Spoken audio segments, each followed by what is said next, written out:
नमस्कार दोस्तों, मैं संजय पटेल आज आपको मैरिज सर्टिफिकेट से संबंधित एक नया वीडियो लेकर आया हूँ। देखिए, सबसे पहले जो शादी होती है या मैरिज होती है तो सबसे पहला जो सर्टिफिकेट बनता है वो होता है मैरिज सर्टिफिकेट। और आज के डेट में हम ये प्रोसेस बताएंगे कि ऑनलाइन जो है आप मैरिज सर्टिफिकेट अप्लाई कैसे करेंगे और कैसे उसको बनवाएंगे और उसकी जो कॉपी होती है कहाँ पे जाके जमा करेंगे। और साथ ही ये भी हम आपको बताएंगे कि मैरिज सर्टिफिकेट बनवाने के लिए आपको कौन कौन से दस्तावेज प्रमाण पत्र की आवश्यकता होगी। तो इस वीडियो में बने रहिएगा और आइए हम आपको ले चलते कंप्यूटर स्क्रीन पर और लाइव आपको दिखाते हैं कि आप जो है मैरिज सर्टिफिकेट ऑनलाइन आवेदन कैसे करेंगे और मैरिज सर्टिफिकेट को डाउनलोड कैसे करेंगे। तो चलिए चलते हैं कंप्यूटर स्क्रीन पर। कंप्यूटर स्क्रीन पर हम आ चुके हैं। गूगल सर्च में हम सर्च करेंगे मैरिज सर्टिफिकेट। मैरिज सर्टिफिकेट लिखकर यहाँ पे इंटर कर देंगे तो यहाँ पे देखिए stamp and registration department Uttar Pradesh की वेबसाइट जो है आपके सामने ओपन हो जाएगी, जैसा कि यहाँ दिया हुआ है विवाह पंजीकरण। और इसी लिंक पे जो है कि हम माउस की सहायता से क्लिक करेंगे और आपको बताएंगे कि आप विवाह पंजीकरण के माध्यम से जो है मैरिज सर्टिफिकेट कैसे प्राप्त करेंगे। तो आइए इस ऑप्शन पे हम क्लिक करते हैं और स्टैम्प एंड रजिस्ट्रेशन डिपार्टमेंट वाले ऑप्शन को पोर्टल को ओपन करते हैं। तो स्टैम्प एंड रजिस्ट्रेशन विभाग उत्तर प्रदेश की ऑफिशियल वेबसाइट पर हम आ चुके हैं और यहाँ पे आपको ऑप्शन भी मिल जाएगा विवाह पंजीकरण। और यहाँ पे देखिए एक ऑप्शन और है नवीन आवेदन प्रपत्र भरें। तो यहाँ ही से जो है कि आप जो है विवाह पंजीकरण का जो फॉर्म होता है, जो आवेदन होता है, ऑनलाइन आप इसी लिंक से कर सकते हैं। साथ में आपको एक ऑप्शन दिखेगा प्रयुक्ता लॉगिंग पैनल, जैसा कि यहाँ पे दिख रहा है लॉगिंग पैनल। तो ये क्या है कि अगर आपने पहले से लॉगिंग कर रखा है, आपने कोई फॉर्म भर रखा है, आपको सर्टिफिकेट मैरिज सर्टिफिकेट डाउनलोड करना है या कुछ उसमें अपडेशन करना है, तो आप जो है ये प्रयुक्ता लॉगिंग से आप कर सकते हैं। लॉगिंग पैनल से यहाँ से लॉगिंग करके आप उसमें सुधार या डाउनलोड कर सकते हैं। तो आइए सबसे पहले हम आपको कुछ जानकारी देते हैं। यहाँ पे नवीन आवेदक प्रपत्र भरने हेतु उपरोक्त विकल्प का चयन करें। भरे हुए आवेदक पत्र को देखने हेतु आवेदन संख्या एवं पासवर्ड से लॉगिन करें। ठीक है। और नीचे दिया है कि नवीन आवेदन प्रपत्र भरने हेतु उपयोगकर्ता पुस्तिका, यानी कि इस पर अगर हम क्लिक करते हैं तो यहाँ पे हमें एक यूजर मैनुअल डाउनलोड हो जाएगा और विवाह पंजीकरण का यूजर मैनुअल, जिसमें आपको ये बताया गया है कि आप कैसे जो है विवाह पंजीकरण ऑनलाइन फॉर्म भरेंगे। ठीक है। तो आप इसको अच्छे से देख लीजिएगा। फिलहाल तो हम आपको बताते हैं विवाह रजिस्ट्रेशन आवेदन पत्र हेतु दिशा निर्देश। तो देखिए इसमें सबसे पहले है आवेदन पत्र हिंदी एवं अंग्रेजी दोनों भाषाओं में भरा जाना अनिवार्य है। दूसरा, हिंदी में आवेदन प्रपत्र भरने के लिए देखिए ये यहाँ पे एक टूल दिए हुए हैं हिंदी यूनिकोड, या आप ये कह सकते हैं फॉन्ट इंस्टॉल कर सकते हैं। अगर आपके कंप्यूटर में फ़ॉन्ट नहीं है हिंदी फ़ॉन्ट तो यहाँ से जो है कि आप उसको इंस्टॉल कर सकते हैं डाउनलोड करके। तीसरा है आवेदक भरने हेतु निम्न तैयारियाँ अवश्य कर ले। सबसे पहले है नया चित्र होना चाहिए, नया छाया चित्र होना चाहिए, नई फ़ोटो होनी चाहिए जिसका साइज जो है 40 KB से कम होना चाहिए और उसका जो फॉर्मेट है वो JPG फॉर्मेट में होना चाहिए। नेक्स्ट है आपका पहचान पत्र, आयु प्रमाण पत्र, निवास प्रमाण पत्र का PDF फॉर्मेट 70 KB तक की साइज में होना चाहिए। चौथा नंबर है कृपया निवास के पते में वही पता भरें जिसका प्रमाण पत्र अपलोड कर रहे हैं। छाया चित्र, पहचान पत्र, आयु प्रमाण पत्र, निवास प्रमाण पत्र अपलोड किया जाना आवश्यक है। सभी दस्तावेज को अपलोड करना बहुत ही आवश्यक है। नेक्स्ट है आपका छठा पॉइंट है 2 साक्षियों के प्रमाण पत्र, आयु प्रमाण पत्र, निवास प्रमाण पत्र का भी अपलोड किया जाना आवश्यक है। मोहल्ले ग्राम के अपने मोहल्ले नाम स्पष्ट रूप से भरें, यानी कि आप जहाँ के निवासी हो उसका पता जो है सही से भरें। 8वां नंबर है वर एवं वधू को शपथ पत्र भी अपलोड करना अनिवार्य है। शपथ पत्र के प्रारूप का लिंक नीचे दे दिया गया है, यानी कि शपथ पत्र जो है उसका लिंक नीचे दे दिया गया है। नेक्स्ट है आपका पूर्ण विवरण भरने के पश्चात कृपया पूर्वावलोकन में भरे हुए पत्र को पूर्ण से, ये आप अच्छे से पढ़ लीजिएगा। देखिए इसमें जो मेन पार्ट है हमारा वो है 11वां नंबर है प्रपत्र को पूर्ण सुरक्षित करने के पश्चात पंजीकरण का शुल्क का भुगतान ऑनलाइन जो है विकल्प करें और उसको भरें। ठीक है। उसके ऊपर है आवेदक प्रपत्र पत्र को सुरक्षित करने के उपरांत आवेदक पत्र संख्या और जो है पासवर्ड उपलब्ध होगा जिसको आपको बहुत अच्छे से सुरक्षित कर लेना है। ठीक है। और भुगतान करने के पश्चात जो है आपको एक रिसीप्ट मिलेगी जिसका प्रिंट आउट आपको सुरक्षित कर लेना है, प्रिंट आउट ले लेना है। ठीक है। इसके बाद जब आपका फॉर्म भर जाता है तो आवेदक पत्र भरने के पश्चात अपने सभी मूल प्रमाण पत्र के साथ किसी भी कार्य दिवस में अपने आवेदक की तिथि से 30 दिन के भीतर चयनित कार्यालय में जाकर विवाह पंजीकरण करा सकते हैं। ठीक है। शपथ पत्र हेतु जो है लिंक देखिए यहाँ दिया है, यहाँ क्लिक करें तो इस पर हम क्लिक कर देते हैं तो यहाँ से देखिए हमें शपथ पत्र जो है बड़े ही आसानी से जो है यहाँ से शपथ पत्र डाउनलोड कर लेंगे और आपको हम बताएंगे कि आप इसको जो है अपलोड कहाँ पर करेंगे। ठीक है, ये हमने शपथ पत्र डाउनलोड कर लिया, ऐसे आप भी कर लेंगे।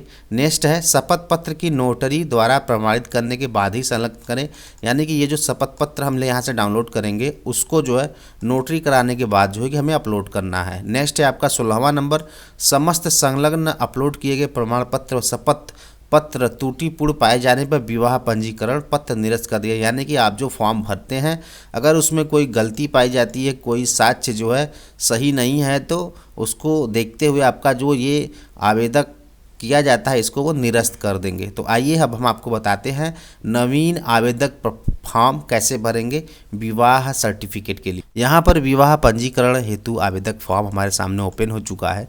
सबसे पहले देखिए जो है कि आपका पति का विवरण, यानी कि दूसरा है आपके सामने पत्नी का विवरण और तीसरा आपका विवाह स्थल एवं पंजीकरण कार्यालय का चयन। ठीक है, ये 3 ऑप्शन ऐसे जो हमें भरना है। तो सबसे पहले पति का विवरण जो भी डिटेल है वो हम यहाँ फिल करेंगे और यहाँ हम आपको बताते हैं क्या क्या डिटेल आपको भरना है। देखिए पति का विवरण में आपको क्या भरना है। सबसे पहले पति का नाम, यानी कि जिनकी शादी हो रही है, जो पुरुष वर्ग हैं उसमें पुरुष मेल का नाम हिंदी में, उसके बाद वही नाम अंग्रेजी में आपको लिखना है। उसके बाद जो पति हैं उनके पिता माता का नाम सेकंड ऑप्शन है। पहले देखिए ये हिंदी में रहेगा फिर अंग्रेजी में रहेगा। नेक्स्ट है पिता का नाम हिंदी में अंग्रेजी में, और यहाँ पर यदि माता व पिता दोनों में ज्ञात नहीं है तो संरक्षण का विवरण जो है नीचे देखिए यहाँ पे आप भरेंगे। विवाह के समय जो है कि पति की पहले से शादी हो चुकी है या नहीं हुई है उसका डिटेल यहाँ पे आपको देना है। फैमिली आईडी आपको यहाँ नहीं भरना है। उसके बाद पुरुष की जो जन्म तिथि है यहाँ पे उनकी जन्म तिथि लिखेंगे। यहाँ पे मेल आईडी भी लिख सकते हैं जो कि ऑप्शनल है, और यहाँ पे मोबाइल नंबर जो है कंपलसरी है। साथ ही आप राष्ट्रीयता लिखेंगे कि वो भारतीय हैं या भारत के बाहर के रहने वाले हैं। नेक्स्ट है आपका निवास का पता। तो निवास का पता में देखिए पहला है उत्तर प्रदेश में, उत्तर प्रदेश से बाहर या देश से बाहर। टोटल यहाँ पे 3 ऑप्शन दिया हुआ है। जहाँ पे पुरुष का निवास है अगर वो उत्तर प्रदेश के अंदर है तो पहले वाले ऑप्शन पे क्लिक करेंगे। अगर वो उत्तर प्रदेश के बाहर दूसरे राज्य में रहते हैं तो सेकंड वाला ऑप्शन चूज करेंगे, और अगर वो देश के बाहर होते हैं तो तीसरा ऑप्शन यहाँ पे चूज करेंगे। तो जनरली यहाँ पे ये यूपी के लिए फॉर्म बता रहे हैं तो आप उत्तर प्रदेश में जो है ऑप्शन आप चूज करेंगे। उसके बाद यहाँ पे उत्तर प्रदेश में किस जिले में है जिला का नाम, उनके तहसील का नाम और यहाँ पे उनका पूरा पता और पिन कोड, इतना डिटेल आप भरने के बाद फॉर्म को देखिए यहाँ पे जो सुरक्षित का ऑप्शन दिया गया है, सुरक्षित करे वाले ऑप्शन पे क्लिक कर देंगे। तो जैसे यहाँ पे हम सबमिट किए हैं, देखिए हम दूसरे ऑप्शन पे आ चुके हैं पत्नी का विवरण। तो यहाँ पर जैसे हम पति का विवरण भरे हैं वैसे ही यहाँ पर जो है कि हम पत्नी का विवरण भरेंगे, जिसमें सबसे पहले पत्नी का नाम हिंदी में, नाम अंग्रेजी में, और उसके बाद विवाह पूर्व नाम हिंदी में, यानी कि विवाह के पहले क्या नाम था वो नाम हिंदी में लिखेंगे। नेक्स्ट है आपका उनके माता का नाम हिंदी में, उसके बाद अंग्रेजी में, फिर जो पत्नी है उनके पिता का नाम हिंदी में और पिता का नाम जो है अंग्रेजी में। उसके बाद विवाह के समय चयन प्रक्रिया, विवाहित हैं कि अविवाहित है, उनकी जन्म तिथि क्या है, यानी कि जो पत्नी है उनकी जन्म तिथि क्या है वो हम यहाँ पे टाइप करेंगे, सेलेक्ट कर लेंगे। उसके बाद मोबाइल नंबर यहाँ पे रहेगा, देखिए मोबाइल नंबर रहेगा। मोबाइल नंबर के बाद हम जो है निवास के पते वाले विवरण पे आ जाएंगे। तो यहाँ पे देखिए अगर वो उत्तर प्रदेश में रहते हैं तो उत्तर प्रदेश, उत्तर प्रदेश के बाहर के हैं तो सेकंड ऑप्शन, और अगर वो देश के बाहर है तो यहाँ पे थर्ड ऑप्शन जो है हम चूज करेंगे। और यहाँ पे उसके बाद उनका जनपद किस जिले के हैं, किस तहसील के हैं, उसके बाद उनका पता क्या है और पिन कोड, इतना ऑप्शन लिखने के बाद जो है पुनः जो है हम सुरक्षित करने वाले ऑप्शन पे क्लिक कर देंगे। और यहाँ पे देखिए एक नोटिस करने वाली चीज़ है, जैसा कि रेड कलर में यहाँ शो हो रहा है, ये है आपका आधार में वर्णित पता ही पते के विवरण में भरे, अन्य कोई पता जो है स्वीकार नहीं किया जाएगा। यानी कि जो भी एड्रेस आप यहाँ फिल करेंगे वो एड्रेस आधार से रिलेटेड होना चाहिए, यानी कि जो आधार में पता आपका है वही पता जो है यहाँ पे आप फिल करेंगे। पूरा डाटा फिल करने के बाद हम सुरक्षित कर देंगे। सुरक्षित करने के बाद हम चलते हैं विवाह स्थल पंजीकरण कार्यालय का चयन। ठीक, यहाँ पे हम तीसरे ऑप्शन पे आ चुके, विवाह स्थल पंजीकरण कार्यालय का चयन। ठीक है, विवाह स्थल का विवरण यहाँ पे हम देंगे। तो सबसे पहले विवाह स्थल का पता जो है हिंदी में, और दूसरी तरफ है विवाह स्थल का पता अंग्रेजी में। देखिए, विवाह कहाँ पे हो रहा है, उत्तर प्रदेश में हो रहा है तो उत्तर प्रदेश चूज करेंगे, उत्तर प्रदेश के बाहर हो रहा है तो बाहर चूज करेंगे, और अगर भारत देश के बाहर है तो यहाँ पे बाहर कर देंगे। फिलहाल तो हम उत्तर प्रदेश ऑप्शन चूज कर लेते हैं। और शादी कहाँ पे हो रही है उस ज़िले का नाम सबसे पहले जो वहाँ पे हम ज़िला चूज कर लेंगे। उसके बाद किस तहसील में हो रही है तो वह तहसील चूज कर लेंगे। उसके बाद यहाँ पर कोई भी एक जो है हम पता लिख लेते हैं डेमो के तौर पे।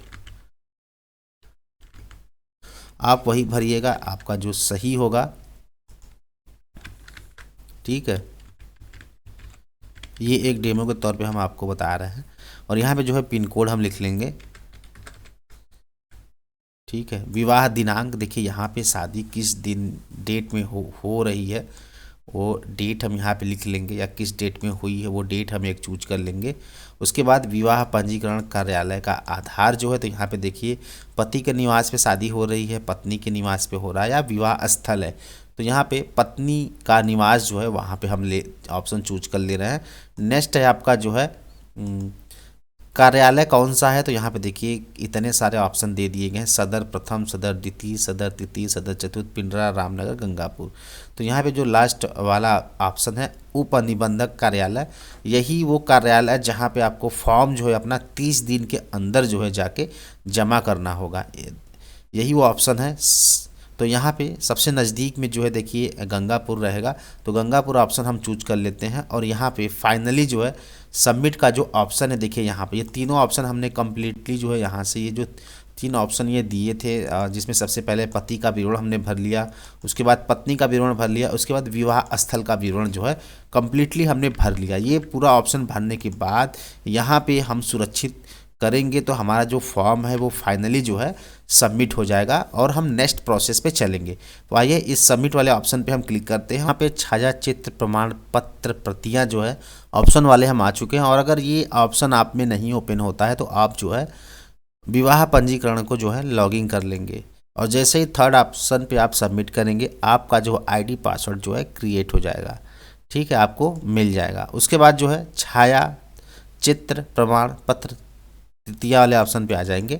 यहाँ पे जो है आपको डॉक्यूमेंट अपलोड करना है, तो देखिए वो कैसे कैसे करना है वो हम आपको बता दे रहे हैं।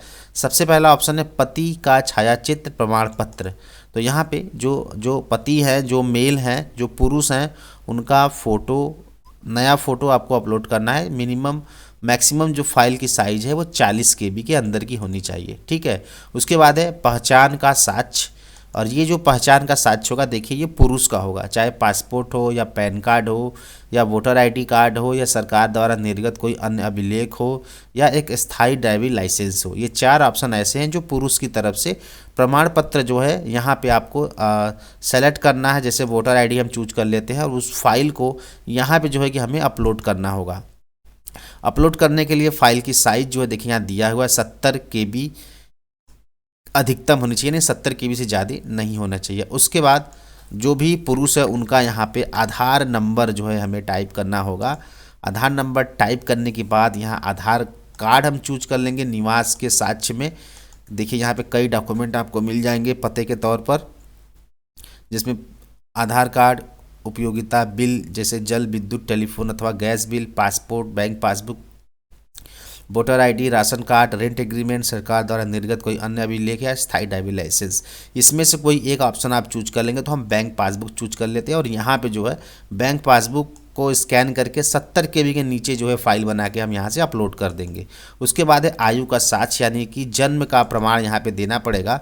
तो ये देखिए जन्म के लिए भी ये कुछ कैटेगराइज डॉक्यूमेंट दिए रखे हैं। जैसे पहला पासपोर्ट है, उसके बाद जन्म प्रमाण पत्र है, तीसरा CMO द्वारा जन्म तिथि आयु प्रमाण पत्र, स्थायी ड्राइविंग लाइसेंस है, कक्षा 10 का मार्कशीट। ठीक है, ये 2, 2, 4, 1, 5 ऐसे डॉक्यूमेंट है जो बर्थ के डॉक्यूमेंट के बेस पे यूज होते हैं। तो इसमें से हम कक्षा 10 की सर्टिफिकेट सेलेक्ट करेंगे और यहाँ पे जो है वो फाइल अपलोड कर देंगे। तो ये हमारा बर्थ का प्रमाण हो जाएगा। नेक्स्ट हम चलते हैं पत्नी का छाया चित्र प्रमाण पत्र प्रतियाँ। तो यहाँ से देखिए सबसे पहले जो पत्नी वर्ग है उनका जो है यहाँ पे एक फ़ोटो जिसकी साइज़ 20 के भी होनी चाहिए।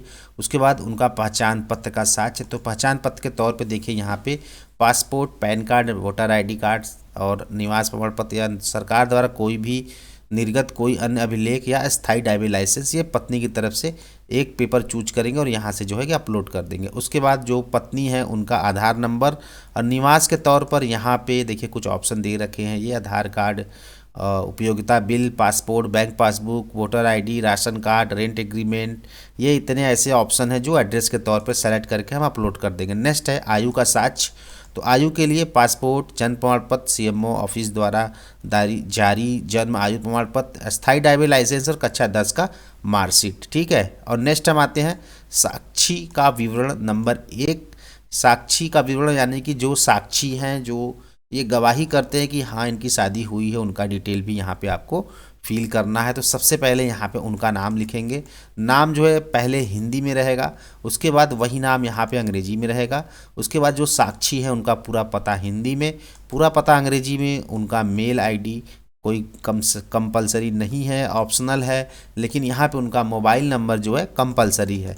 तो नेक्स्ट जो ऑप्शन है मोबाइल नंबर वो यहाँ पे टाइप होगा। उसके बाद जो साक्षी है उनका डिटेल यहाँ, जैसे उनका पहचान का प्रमाण, तो देखिए ये 5 ऑप्शन है जिसमें से एक कोई भी एक ऑप्शन हम चूज कर लेंगे और उस फाइल को यहाँ पे अपलोड कर देंगे। उसके बाद उनका निवास का प्रमाण, तो यहाँ पे कोई एक ऑप्शन चूज कर लेंगे और फाइल अपलोड कर देंगे। नेक्स्ट है आयु का प्रमाण, तो जो साक्षी हैं उनका भी जन्म का प्रमाण हमें यहाँ पे चूज करना पड़ेगा और सेलेक्ट करके फाइल अपलोड कर देंगे। नेक्स्ट हम आपको बताते हैं साक्षी विवरण 2, तो साक्षी विवरण 2 में सेम वैसे ही डाटा है जैसे साक्षी 1 में है। तो साक्षी 1 साक्षी 2 सिर्फ पर्सन आपके चेंज रहेंगे, लेकिन डाटा की जो फीडिंग है वो सेम होगी, ठीक है।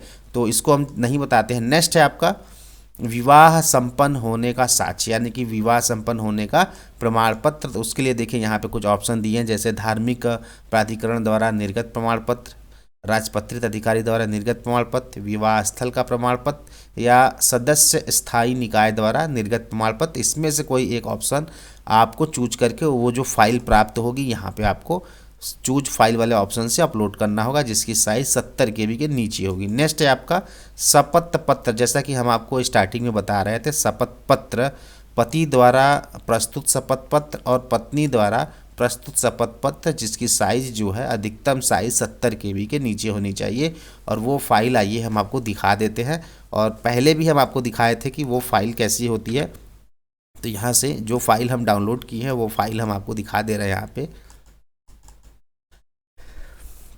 ये देखिए ये है शपथ पत्र, जो है कि एक बार ये आपका जो पुरुष वर्ग है उधर से आपको डाटा फिल करके नोटरी करा के देना है, और इसी प्रमाण को महिला द्वारा भी वेरीफाई कराकर प्रमाणित नोटरी कराकर जो है यहाँ पे अपलोड करना है, यही वो प्रमाण है। नेक्स्ट है आपका इतना डाटा पूरा कंप्लीट जब हो जाएगा तो यहाँ से जो है कि आप सुरक्षित कर लेंगे। सुरक्षित करने के बाद ऑनलाइन आपका पेमेंट होगा और आपकी रिसीप जनरेट हो जाएगी। फिर उसको ले जाकर जो है आप डाटा सबमिट करने के बाद यहाँ पे 13वां नंबर आपको मिलेगा। आवेदक पत्र भरने के पश्चात अपने सभी मूल प्रमाण पत्रों के साथ किसी भी कार्य दिवस में 30 दिन के भीतर चयनित कार्यालय में जाकर आपको विवाह प्रमाण पत्र पंजीकरण करा लेना है। उसके बाद जो है आपको जो है कि आपका प्रमाण आपको मिल जाएगा। तो दोस्तों जैसा कि आपने देखा कि मैरिज सर्टिफिकेट अप्लाई करने का जो प्रोसेस है वो टोटल 4 स्टेप में है, और चारों स्टेप में अगर आप फॉर्म फिल कर रहे हैं तो कोई भी त्रुटि नहीं होनी चाहिए जिससे आपके सर्टिफिकेट पे कोई इफेक्ट पड़े या आपका सर्टिफिकेट जो है निरस्त हो जाए। और ऐसे ही टेक्निकल इन्फॉर्मेटिव वीडियो देखने के लिए हमारे क्रैक फार्मर टेक चैनल को सब्सक्राइब जरूर करिएगा, साथ ही बेल आइकन पर भी प्रेस कर लेगा, जिससे कोई भी इन्फॉर्मेटिव वीडियो अगर हम अपलोड करते हैं तो उसका नोटिफिकेशन सबसे पहले आपको मिले। पूरा वीडियो देखने के लिए धन्यवाद दोस्तों।